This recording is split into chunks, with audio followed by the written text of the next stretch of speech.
मुख्यमंत्र्यांशी संवाद साधून दिला, तुम्ही काय सांगितलं मुख्यमंत्र्यांनी, काय संवाद झाला? अतिशय दुर्दैवी, अतिशय क्लेशदायक अशी घटना घडलेली.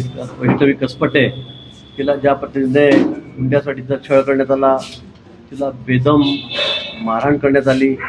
मारहाण झाल्यावर तिला इथे घरी आणल्यावर सुद्धा त्या पद्धतीने SMS करून, चॅटिंग करून 50 लाख रुपये देणे की तुझ्या भावांना आम्ही मारून टाकू, ते चालले जातात, तिकडे जातात, अशा पद्धतीने अतिशय अमानुष छळ वैष्णवीचा त्या ठिकाणी करण्यात आला. अतिशय दादागिरी, गुंडगिरी, झुंडशाही करून हुंडा मागण्यात आला आणि त्यानंतर दुर्दैवी असा मृत्यू वैष्णवीचा त्या ठिकाणी झालेला आहे.